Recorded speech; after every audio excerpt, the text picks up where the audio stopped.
I have a pretty good idea of how this happened, but apparently over 10,000 people just bought the iPad 7th generation last month on Amazon alone, which seems really popular for such an older iPad. But why is that? Well, let's talk about it. I believe the price for this was around $149, which is only $50 less than the iPad 9th generation. So I could see why some people may have bought this recently. But then again, it was the renewed version, which seems kind of odd to me. But I guess $50 less is more money in your pocket. I feel like the photo they used is a little misleading. It's kind of a blue generic wallpaper, so it doesn't really give away which iPad it is. So I'm guessing there's a lot of people that got this as a gift or something like that and just didn't realize which iPad they were getting. The bad thing is it only starts with 32 gigabytes of storage versus 64 on the newer 9th generation iPad, which is gonna fill up pretty quick. The version I have here is 128 gigabytes, so at least you do have that option as well. I really like the front of this iPad though, how it's one of the few that had the white bezels on the front. I believe the 8th gen iPad might have been the last version like that, but just like the iPad 9,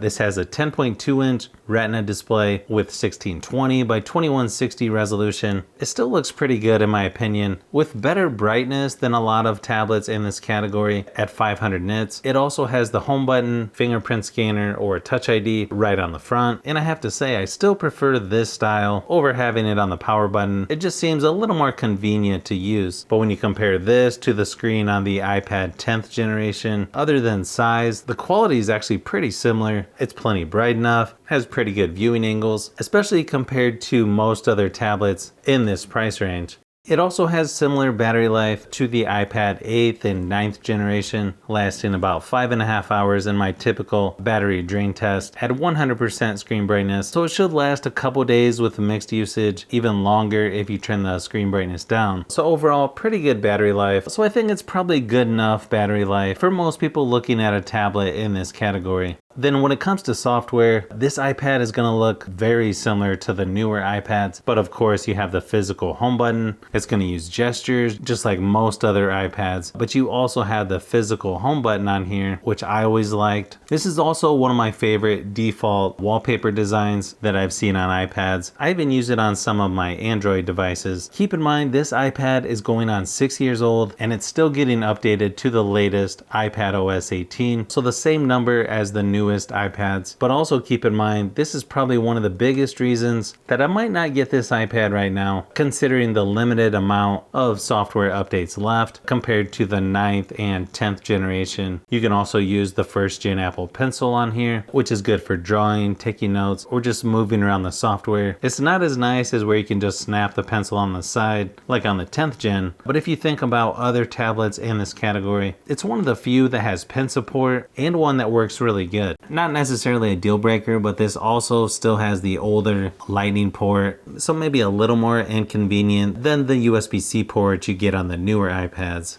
One area where this is lacking a little bit compared to other iPads is going to be performance. It only has 3 gigabytes of RAM. It's got the A10 Fusion chip, and it's probably comparable to the newer Galaxy Tab A9 Plus, which is about 5 years newer than this. But obviously this won't be as good as the newer iPad 10, and it's going to feel a little sluggish at times, but it's still fast enough for most basic things, and it's still a good option for streaming apps like Netflix, or if you need to type some things out, maybe do some drawing as well. If you want to play games like PUBG Mobile and Asphalt Legends Unite, I would say they play fairly smooth on here, especially considering the age of this iPad.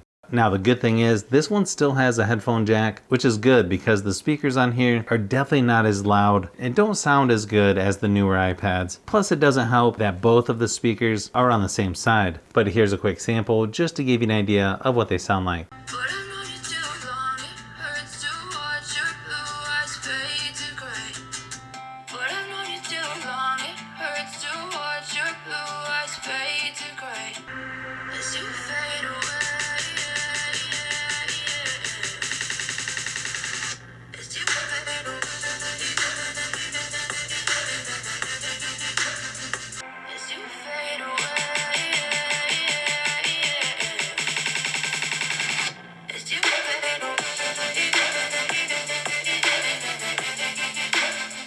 So when it comes to cameras, that's another area where this iPad is lacking compared to some of the newer ones. In fact, even most budget cell phones are going to give you better results than what you'll get on this. It's got an 8 megapixel camera on the back and a whopping 1.2 megapixel camera there on the front. Plus, it only shoots up to 1080p resolution for video recording, where the newer iPads can shoot up to 4K resolution. So it's probably not going to be your first pick for FaceTime, Zoom meetings, or other video conference calls. But here's a few quick samples just to give you an idea of what to expect. So why is the iPad 7 so popular here recently? I would say the price is the biggest reason, but I just feel like most people were confused on which iPad this was, since they all looked pretty much the same for several years. In my opinion, if it was me, I would at least get the iPad 9th generation or newer to get much better performance and camera quality as well. But if you like tablets, phones, and other tech, I've got a lot more stuff that I'm working on, so keep an eye out for those upcoming videos.